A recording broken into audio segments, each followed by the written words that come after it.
दिल्ली की ठंडी सुबह, एक छोटी सी कॉफी शॉप और रिया की किताब में खोई नजरें। हर रोज की तरह सुबह की पहली सिंगल एस्प्रेसो का इंतजार था, जो उसकी नींद को दूर भगाए और दिन की थकान से पहले ही ऊर्जा से भर दे। मगर आज कॉफी से ज्यादा दिलचस्प वो हंसी थी जो सामने वाली टेबल से आ रही थी। एक लड़का हंस रहा था। उसकी हंसी इतनी जोरदार नहीं थी, पर इतनी हसीन थी कि रिया की किताब छूट गई। वो अकेला बैठा था, पर उसकी हंसी में एक संगीत था, मानो किसी और को भी उस महफिल में बुला रहा हो। रिया को हिचकिचाहट हुई, मगर कुछ अनदेखी ताकत ने उसे उठाकर सामने वाली टेबल की तरफ खींचा। नमस्ते, रिया ने कहा, थोड़ी झिझक के साथ। लड़का चौंका। हंसी रुक गई, मगर उसकी आंखों में कोई गुस्सा नहीं था, बल्कि एक शरारत भरी चमक थी। नमस्ते, उसने जवाब दिया। आपको भी हंसी पसंद है? आपकी हंसी में तो है ही कुछ खास, रिया ने मुस्कुराते हुए कहा। आज पहली बार वो दोनों देर तक बैठे बातें करते रहे। हंसी हंसी में पता चला लड़के का नाम अर्णव है।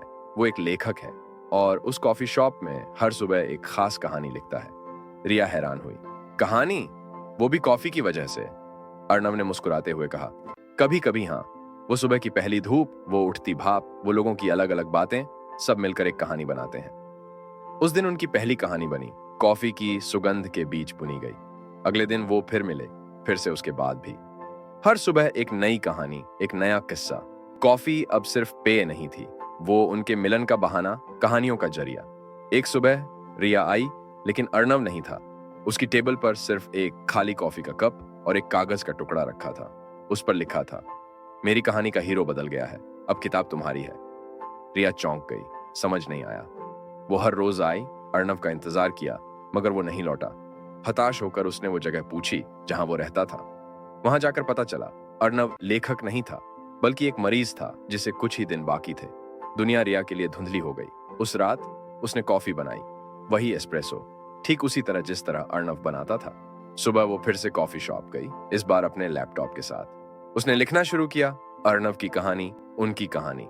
हर सुबह वो वहां बैठी, कॉफी पी और लिखती रही। धीरे धीरे उसकी उदासी कम हुई, प्यार एक कहानी में बदल गया। उसकी किताब छपी, लोगों को पसंद आई। किताब के लॉन्च पर जब रिया ने बताया कि कहानी का असली हीरो कौन था, तो पूरा हॉल तालियों से गूंज उठा। कहते हैं, सच्चा प्यार कभी मरता नहीं, वो बदल जाता है, एक नया रूप ले लेता है। रिया और अर्णव की कहानी कॉफी की खुशबू में बसी, कहानियों में जिंदा हो गई। वो प्यार था, दो दिलों का मिलन, जो मौत को भी हरा कर अमर हो गया।